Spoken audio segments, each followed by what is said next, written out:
पाकिस्तान की ओर से एक बार फिर से भारत पर हवाई घुसपैठियों का अटैक हुआ है। आपको बताएं, इन घुसपैठियों ने गुजरात और राजस्थान के सरहदी इलाकों को अपना निशाना बनाया है, टारगेट बनाया है। इनके पास हथियार या गोला बारूद तो है नहीं, लेकिन बावजूद इसके आपको बता दें ये हमला बेहद खतरनाक, घातक है, क्योंकि अचानक हुए इस हमले ने सरहदी इलाकों के लाखों किसानों को रातों रात मुसीबत में डाल दिया है।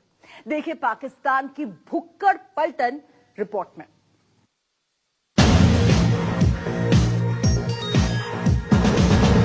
जी हां, हिंदुस्तान के आसमान पर बॉर्डर पार से अब तक का सबसे बड़ा हमला हुआ है। यह हमला लड़ाकू विमानों या हथियारबंद सैनिकों का नहीं, बल्कि 4 पैरों वाले ऐसे घुसपैठियों का अटैक है जो चंद मिनटों में ही हजारों एकड़ की हरियाली को समाप्त कर देने के लिए काफी है। ये संख्या 100, 200 या 1000, 2000 नहीं, बल्कि करोड़ों में है। दरअसल हम जिन घुसपैठियों की बात कर रहे हैं वो पाकिस्तान से आने वाले टिड्डियों का खतरनाक दल है, जो रास्ते में आने वाले खेत, खलिहान और जंगलों को चुटकियों में सफाचट कर जाते हैं। इनका हमला कितना घातक है, इसका अंदाजा इन तस्वीरों से लगा सकते हैं। देखिए, यहाँ ये विधायक महोदय भी खेतों में ढोल बजाते फिर रहे हैं। ये कांग्रेस के स्थानीय विधायक अश्विन कोटवाल हैं, जो टिड्डियों के हमले से किसानों को बचाने के लिए खुद खेतों में उतर गए हैं।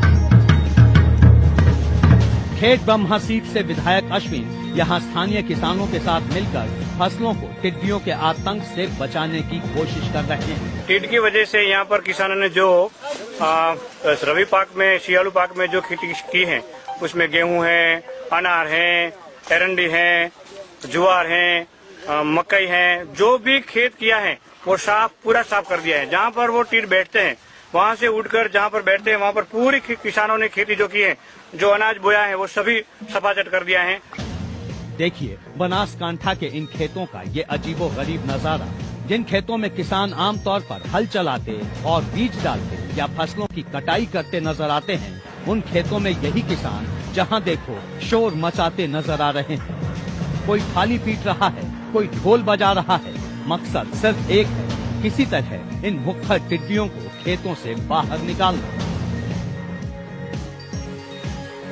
यहाँ देखिए, ये स्कूली छात्र हैं। इन्हें भी टिड्डियां भगाने के लिए खेतों में उतार दिया गया है। दर्जनों स्कूली छात्र थालियां बजाकर इन टिड्डियों को भगाने में लगे हैं, पर ये टिड्डी इतने जिद्दी हैं कि खेतों से भागने का नाम नहीं ले रहे।